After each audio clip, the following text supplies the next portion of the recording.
Hey, all you hot listeners. Sorry about the late release of episode 14. We've been rather busy running around for work. It's been a little hectic for us, but this episode we're going to be discussing things that we did this weekend. We actually took a trip to a national park, which was actually very beautiful. The road of the park set another national record, so you can see how that went. Another terrifying drive, so that should be fun to listen to, in my opinion. We touch on a lot of other things. Marta went to the Red Rocks Amphitheatre. She talks about a book that she's really into. Actually, it's an audiobook right now. And there's other things that we touch on too, vacations, and Marta gives out little tips to get better deals on flights. So stay tuned, listen to it all. It'll be enjoyable.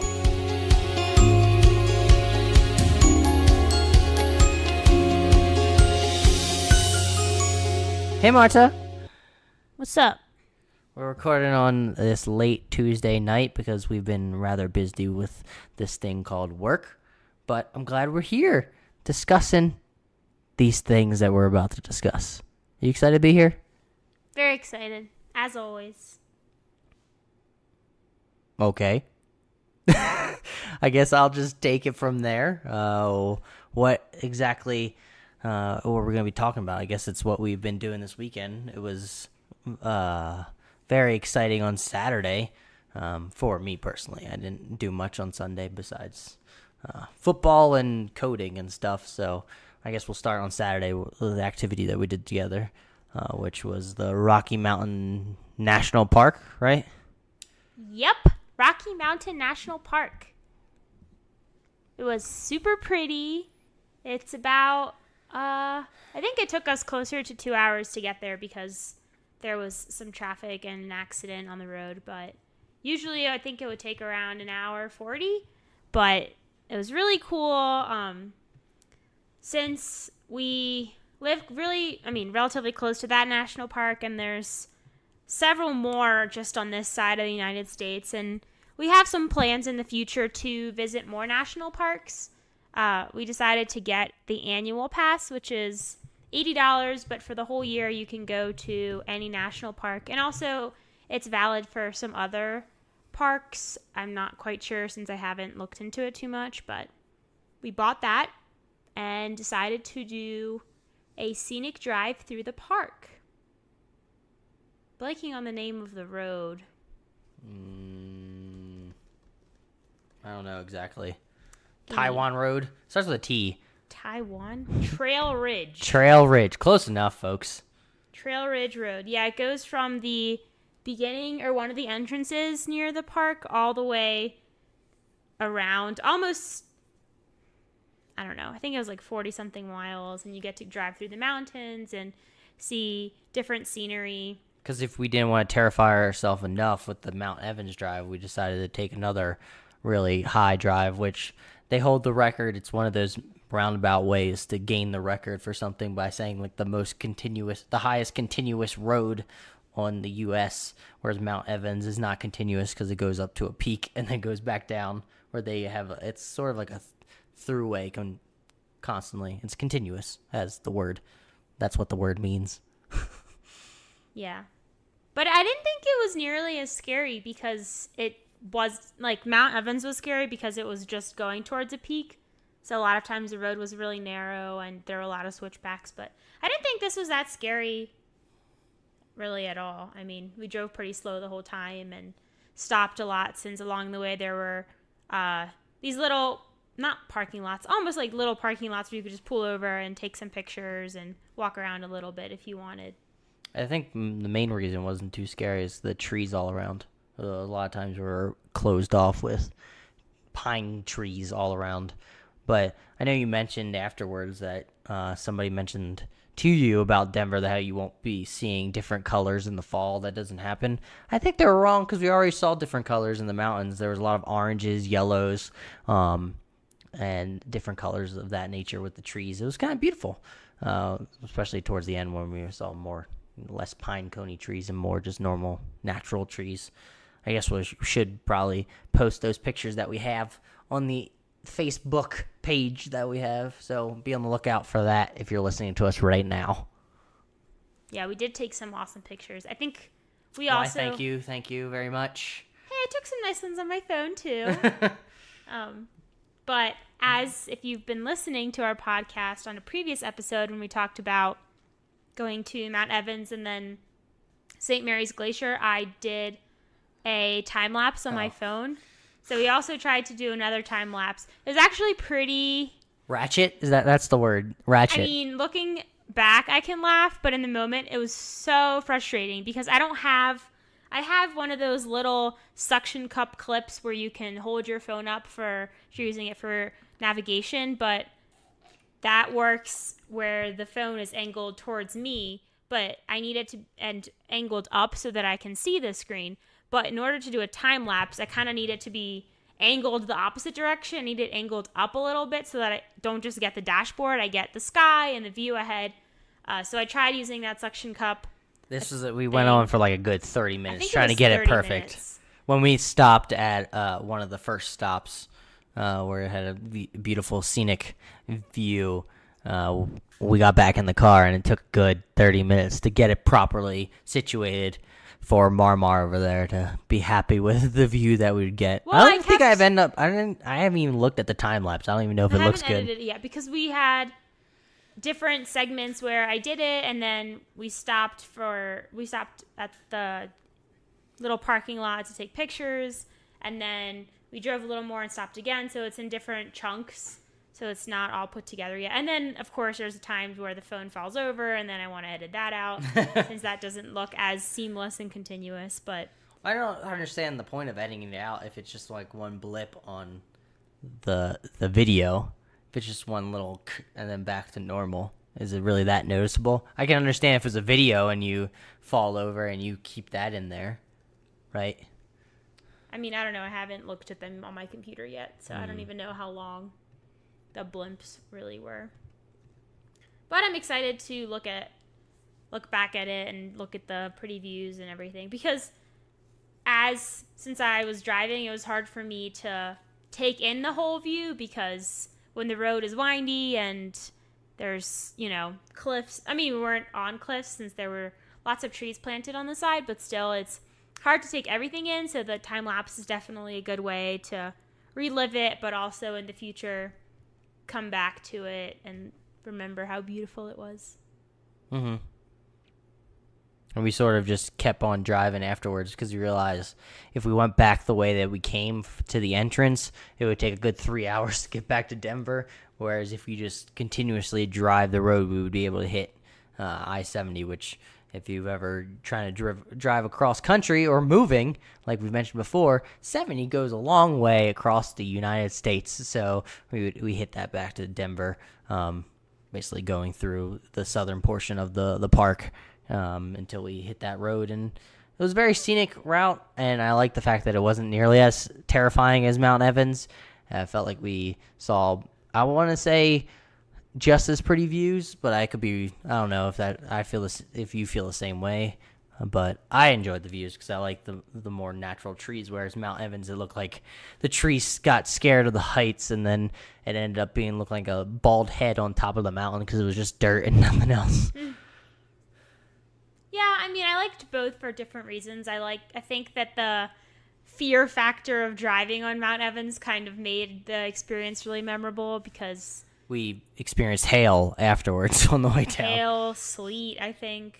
I don't even know what it was at some point. At some point, it did seem like it was snowing. And this was, 3 or 4 weeks ago. So It's not like we were driving in the winter. It was dead summer, but that just shows, when you're 14,000 feet in elevation that the weather can be crazy. But we were safe, so it's fine. I mean, I'm excited for the fact that you showed me today that Arapaho Basin is planning on opening up on the 13th of October this year. Yep, one of the ski resorts closest to us is getting ready to open in a little over a month. How many trails do you think are going to be open that day, 2? I don't know. It's hard to tell because I don't know if they open, because they already set the day that they're opening, so I wonder if that's just projected based on past years, and it's just an average of some years they have half of them open, some years they just have 2 trails open, but they set their date and they're going to open anyway, so I think we're not here that weekend, but I definitely want to go. Oh, true. Soon after and just check it out and see, what does this mountain look like in mid-October when it just opened. Yeah, maybe the following week when we're actually here that weekend, there'll be more snow there, and who knows? It could just be that day they luck out and they get a blizzard up on the mountain, and then there's just snow everywhere. And it seems like Arapahoe Basin, you were stating, because it's facing a certain way that it's colder, so the snow stays there longer. That's why it stays open till like June or July. It stays open until the first weekend in June. Yeah. So, close enough. June or July. It was in the ballpark. Well, July, I don't want people going there in July and then blaming me for... with their skis on their back. I mean, you don't really... I know you trust everything on the internet and all, but don't trust everything on podcasts. Only on the internet. Well, our podcast is on the internet, babe. That's a paradox. You realize that, right? Then I'm kidding. Trust us. Everything we say They're downloading us through Wi-Fi, baby. Okay, I get it. You're right. Well, if they want to ski in July, just go to St. Mary's Glacier. There'll still be a patch of snow. You just have to hike up a pretty high distance to ski for a minute. Or go to the southern hemisphere because it'll be winter there. Oh, good call. Does the Epic Pass have trails in Australia? Australia. I think that's where we need to go. Perisher. I don't know where that's is, but sounds fun. The resort in Australia. It sounds fun. I wonder. The name of the resort sounds fun. Like I wonder. Well, it sounds like Paris. That's the first thing that popped in my head. Okay. That's fair. Okay. But yep. Perisher Ski Resort right now is open. How tall is it? Like how high is how's the high it's the elevation? It's a legal midget. Oh my goodness. Just kidding. I don't even know what a legal midget is. You mean in altitude? Yeah, elevation. Like how high up is it? Because I'm curious how it relates to Rockies or Appalachian Mountains. If it has any comparison. 1,720 meters, which is the equivalent of 5,640 feet. So it's a little bit. That's the base. So the base elevation is a little bit higher than Denver. So it's a little bit lower. It's a few thousand feet lower than some of the mountains in the Rockies that we go to. Yeah, I just don't want to go across country and then end up on mountains that are like in the East Coast. I know I'm snobby now when it comes to skiing. Across the country, but it's across the world. Sorry. You know what I meant. All the hot listeners knew what I meant. An awesome plan for next year. I'm struggling because I am obsessed with planning trips. Yeah, shout out to my people that know that I'm always trying to plan something. Before this podcast, she had an Excel sheet and got antsy because there wasn't enough vacation planned out throughout the months. You just want 3 vacations. We have I don't want free vacations. I work hard. I said 3. You want 3. Oh, okay. Yeah, Goodness, 3. Don't come at 3 me. 3 or more. I mean, I love traveling. I want to spend time and adventure with my hubby. But the problem is that I have this obsession with just planning and figuring out what we want to do. Now that we're so close to the Rocky Mountains, we can ski like every weekend, and that's sort of like a vacation that you've gone on before. Okay, no, that's... Okay.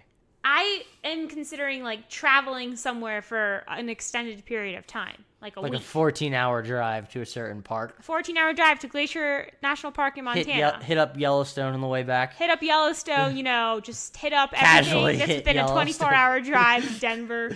My car is probably racking up miles faster than... You're going to catch up to my car that's over 10 years old now. That's true. But, I don't know.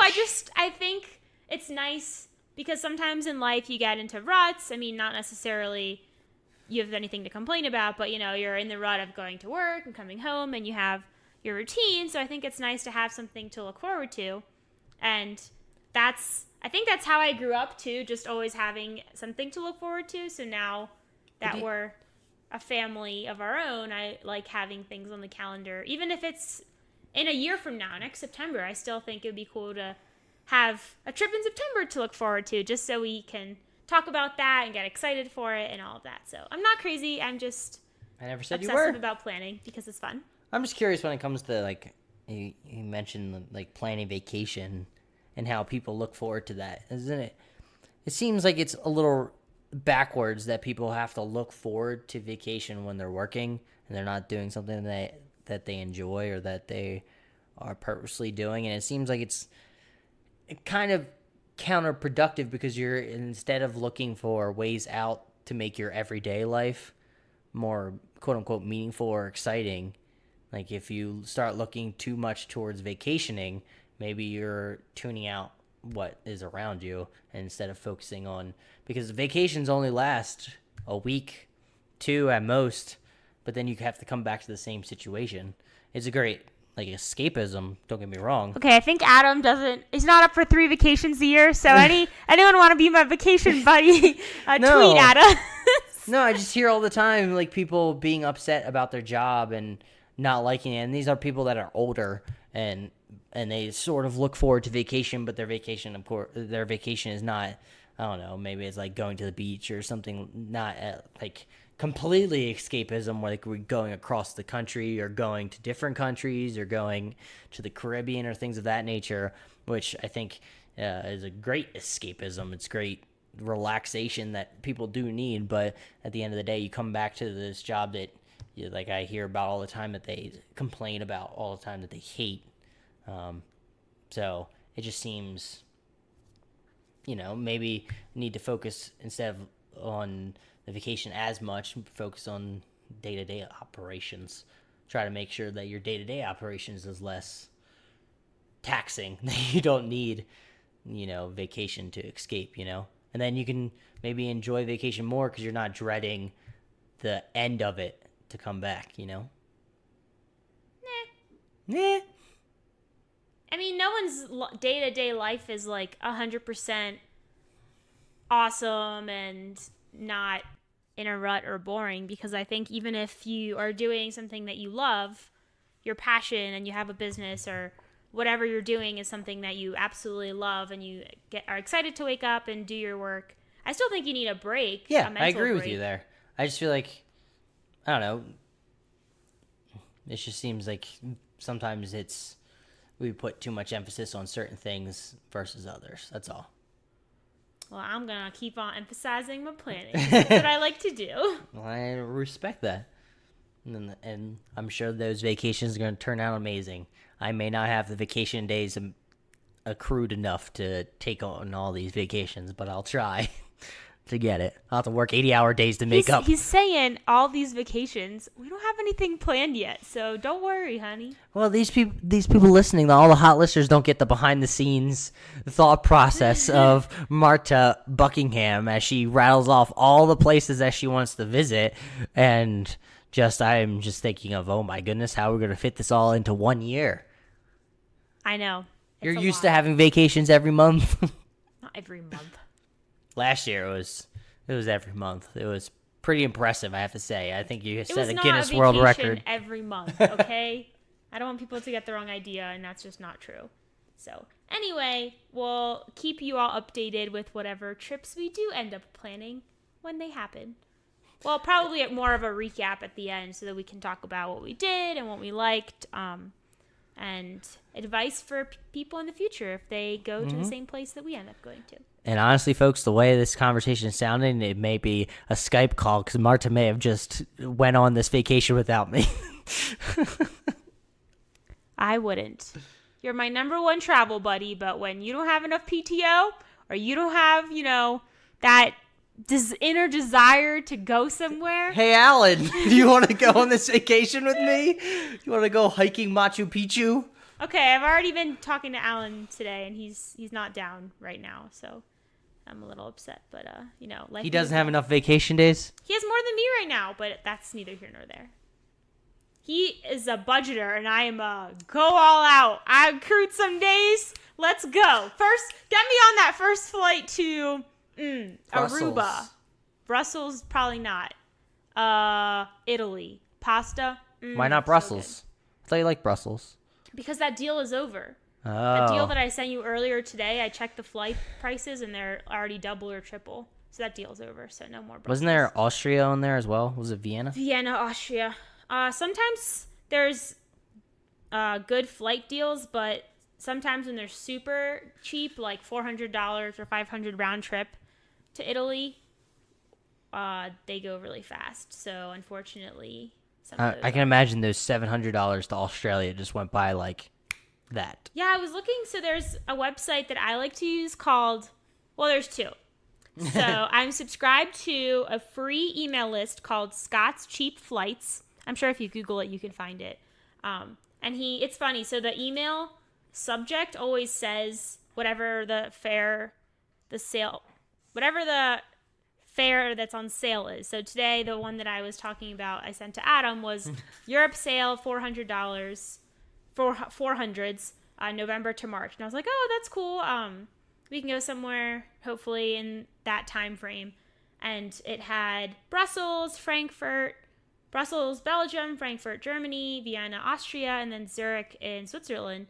And I think I'm looking now, and all of those are under $500 from all cities across the U.S. And that's, if you're not familiar, that's a pretty good flight to The deals are still there? Europe. No, I'm just looking at the email itself. Oh, okay. And then it tells you the deals, and then it says when. So, for example, this one was November through March. And then it tells you the normal price, the airlines, and then how long they think they'll last. This says less than 24 hours, which is true because I got it at 10:30 this morning, and they're already gone. But the other... Take notes, folks. Take notes. This is important. Mm-hmm. The other website I'd like to use is called theflightdeal.com. The Flight Deal is awesome because they also post daily on their website. And there's also a Facebook, so you can like them at The Flight Deal on Facebook. But you should be plugging us, not the not the flight deal. I'm just trying to share. I know when I first, I almost said when I first grew up, but that doesn't even make sense. When I first was old enough and started making money and realized that, I can't mooch off of my parents' vacations for the rest of my life, although I would love that.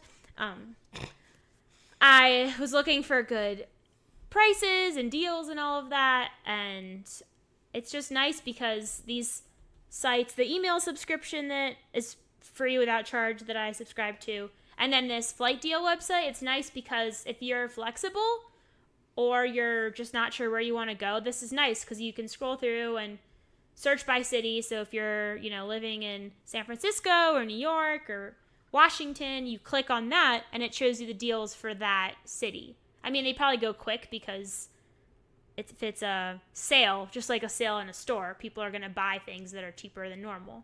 But I just think it's cool because if you're open on dates and where you want to go, you can get good deals. Yeah, that's the funny thing. Like, you showed me some of these deals. It's like, leave Tuesday at 3 o'clock in the morning and take a round trip flight from here to Chicago. And then when you get back, you take a flight all the way out to Australia. And you get there at... No, I was just making it. I was like, that sounds like a horrible itinerary. I was just being hyperbolic with the crazy times that they sometimes suggest for like the best deals. Like it's the most random days and times. But I mean, if you have the availability and time to do that, then it'll be better for your budget. Then go for it. Yeah, and also I like it because even if I'm not about to book tickets, it's nice to see ideas. Like, oh, there's this fair sale to Hawaii and this city in Europe and this place in Canada. So even if I'm just kind of brainstorming, it helps me remember, oh yeah, I want to go to Hawaii or Canada or Europe or wherever else. So I keep feeling like this chair is going to break on me. That would be quite a disaster. I keep hearing the screws rattle. They always pop off randomly because they're not tight enough. It's because they're cheap chairs, but they work. Because my big for us. butt is sitting in there. Yeah, got a smaller butt. Just kidding. Doesn't even make sense. So I guess we want to talk about. Well, you specifically talk about what you did on Sunday because I did not go with you. This is a solo adventure on your part. Yeah. So I realized that I sometimes get I get pretty antsy if I'm stuck inside all day or if it's really a beautiful day outside and I just don't have any plans to enjoy the weather. And I decided to... So, for some background, on Saturday, like we mentioned, we did go to Rocky Mountain National Park. And it was pretty far. So we drove there for 2 hours and the scenic drive was about 2 hours. And then I think our drive back was also 2 hours. So it was about 6 hours of driving, which was a lot. And I was pretty tired. So Sunday I knew that I wanted to do something outside, but a little bit more local, not quite 6 hours of driving. So I tried to look within 30 minutes. And Adam was doing some stuff on his own that he was trying to learn. So he was in his zone and focused, but I really just wanted to go outside since I was getting really antsy and just not productive and just honestly probably being more annoying than anything. So I opened up that good old Colorado Voters travel guide that I have, and I was looking at... Another plug for something else. But I was looking through the book, and there were different sections in the book related to the different areas in Colorado, so I was trying to find something more local, and I found the Red Rocks Amphitheatre, and it was about a 30-minute drive almost directly west of us, so it's on the way to the mountains, but it's not quite in the mountains. It's still in the Denver suburbs, I would say. But it's really cool. It's a geologically formed amphitheater in the Red Rocks Park. And actually, when I was there, I didn't get lost, but I drove in, and the entrance was super convoluted and super windy. And I was driving in, and then there was a traffic code and a little stop sign on it, and I was about to keep driving, and the lady was like, "Hey."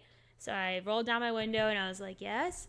And then she said, "Are you here for the concert?" I was like, "What? No, I just want to hike." She's like, "Okay, go this way." I was like, "Okay, thanks." And the road was just so windy and kept going, and then I finally found a parking spot. And I didn't want to do anything crazy because I had worked out that morning. And I was pretty tired, but I chose a 1.4 mile hike, which wasn't bad. But it went through all of the rock formations in the park and different valleys and a meadow. So it was really, really pretty.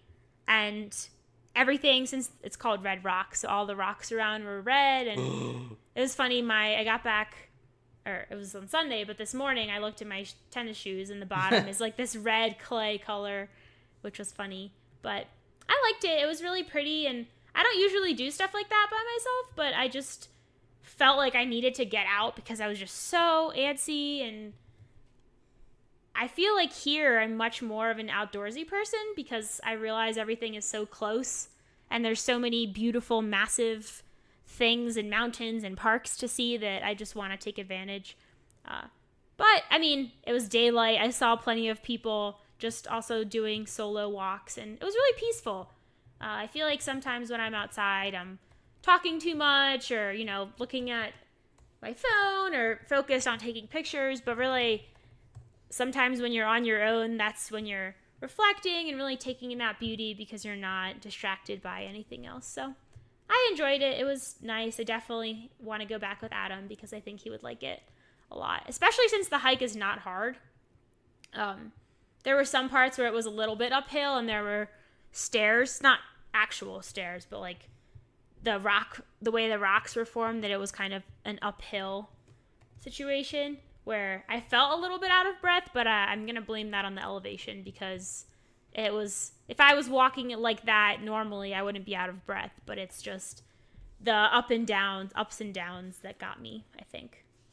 So I was just looking and doing math since I wasn't there, so I wanted to contribute something to this conversation. But I looked up on good old Wikipedia because Wikipedia never lies. The internet also never lies.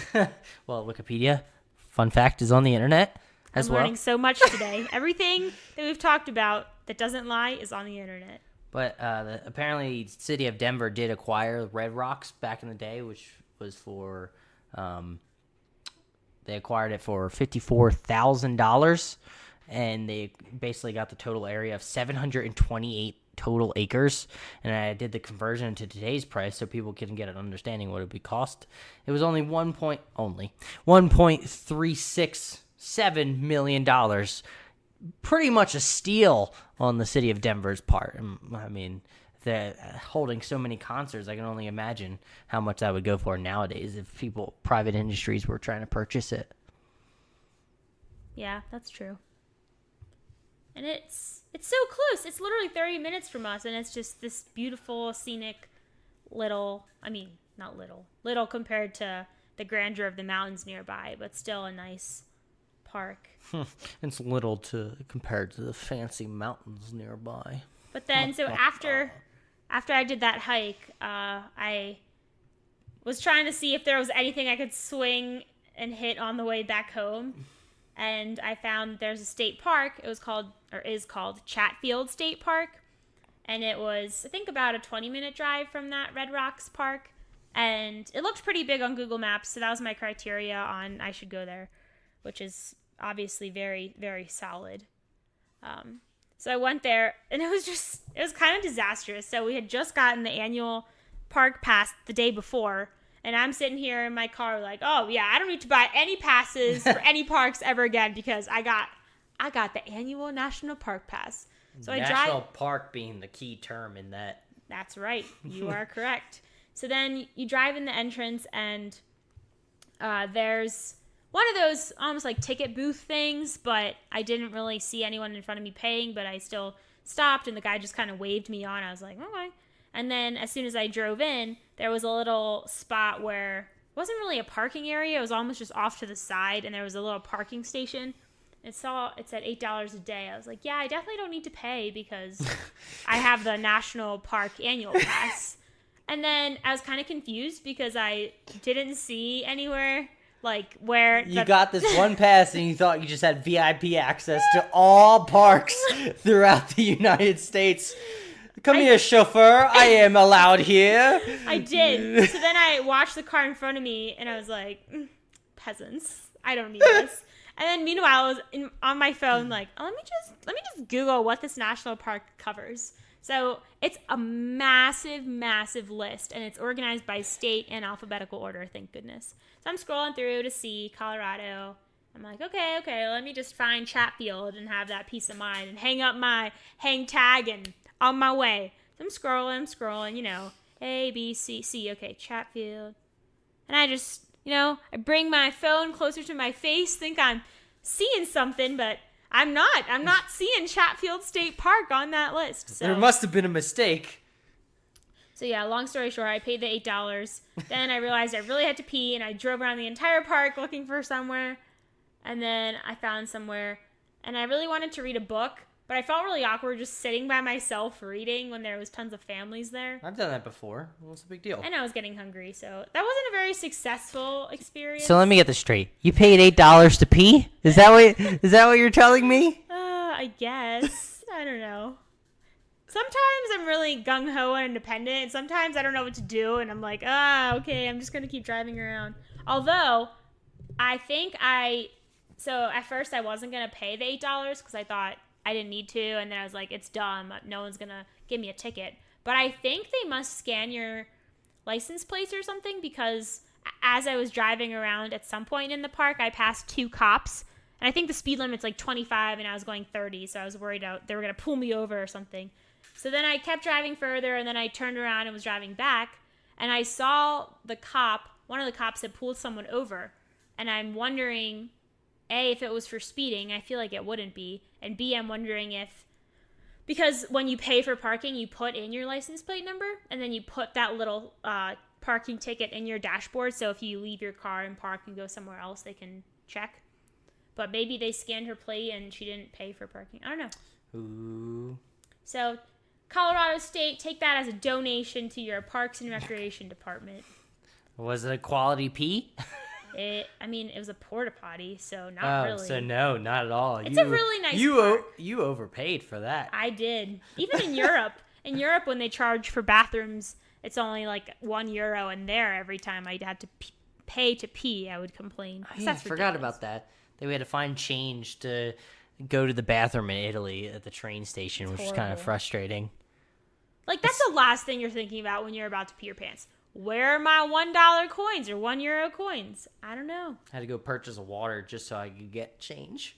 Just so you could have to go to the bathroom even more by drinking more water. Well, I wasn't going to buy anything random there. Yeah. But thankfully, I was able to get change. So, I think... I don't know. Should I go into what I had planned, or should I do that as a bonus episode this week? What do you think? Since it's already I think you should use it as a bonus episode. bonus episode. I think it would be good all on its own. All on its own. You're that confident in me? Yeah, because I think, it's a nice cliffhanger so folks can stay tuned and see what you have in store. But also, if someone's interested in that, they can just tune into that. Yeah. And if they're not interested, they can skip it. But really, I can't imagine why people wouldn't be. So definitely listen to episode 15. And if not, 15, 16. But actually listen to both. Maybe it's a separate entity in all of itself. Maybe it's not even the Hot Pod. Adam's just launching his whole new podcast. But in the same feed. I wasn't supposed to say anything. Just kidding. It's going to have acronyms galore, too, because apparently we've been around the government enough that we'll always use acronyms no matter what. True. Can I actually talk about one more thing that's not related? Of course. I'm assuming the book that you've been reading? Yes. Oh my gosh. So I've been hearing about this book and... Girl, wash your face. Wow, you just gave it away. That's the title of the book. It's called Girl, Wash Your Face by Rachel Hollis. And not that it matters, but I'm not technically reading it. I'm listening to the audiobook. But for other people, I would recommend, if you have time, to actually read it, because sometimes when I read books that are, I don't know if I would call this self-help. I don't know what category it goes in. Tough love. Sure.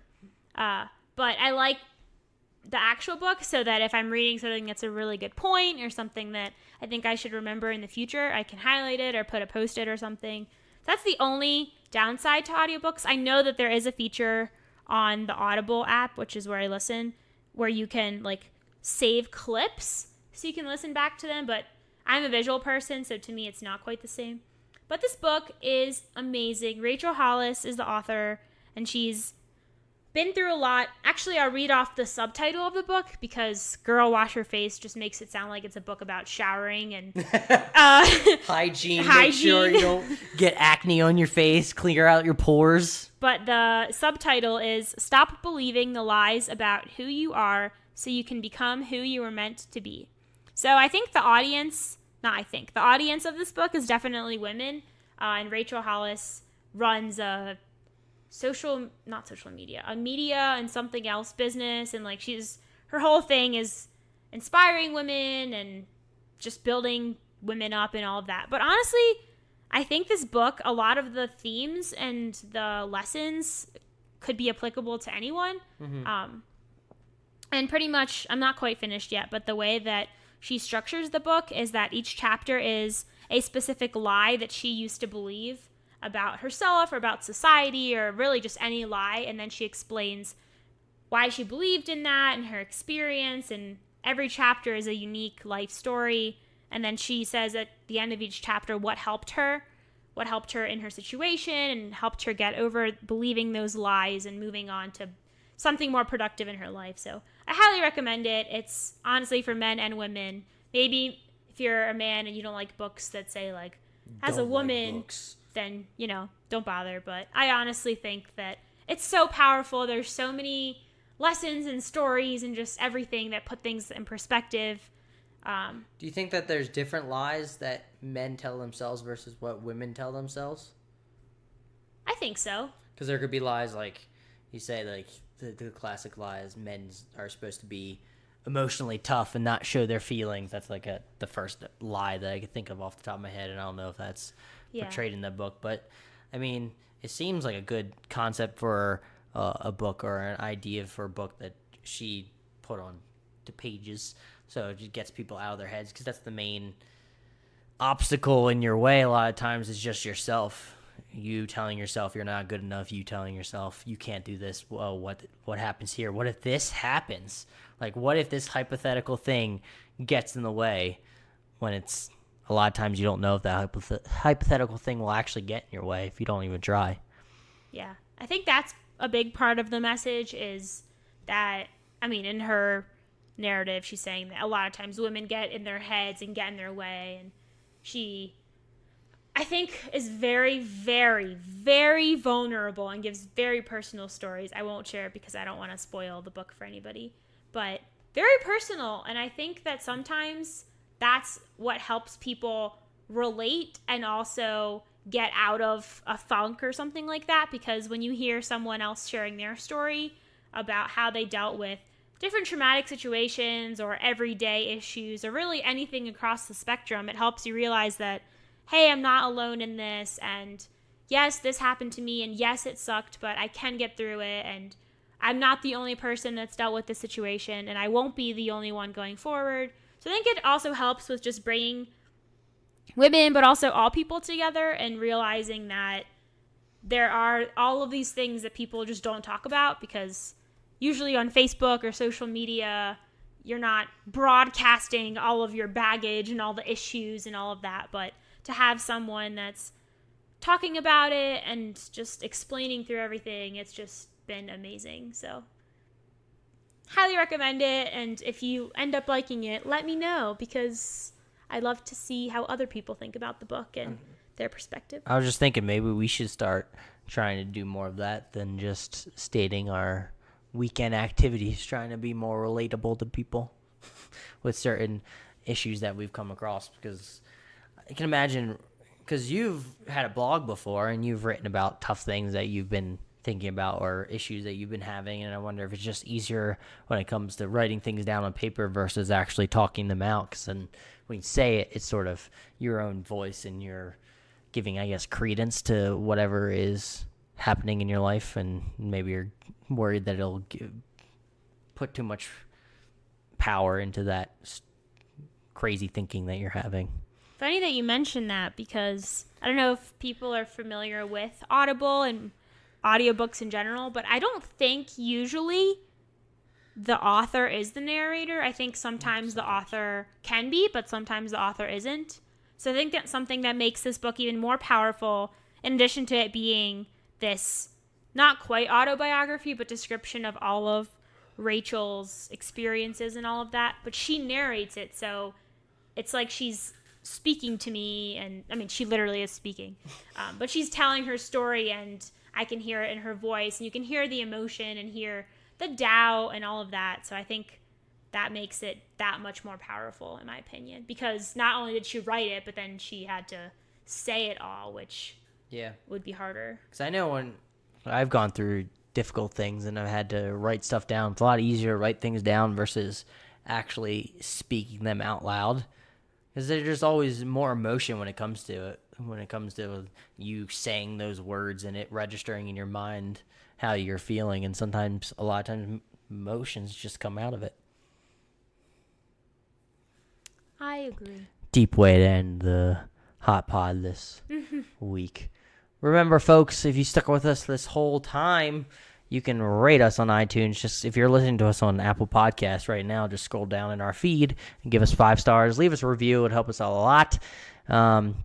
You can submit anything to the pod we'll talk about. If you have a question or concern or comment, or you just love us and just want to email us, you can email us hotpod@gmail.com. You can also follow us on Twitter @hotpod, facebook.com/hotpod.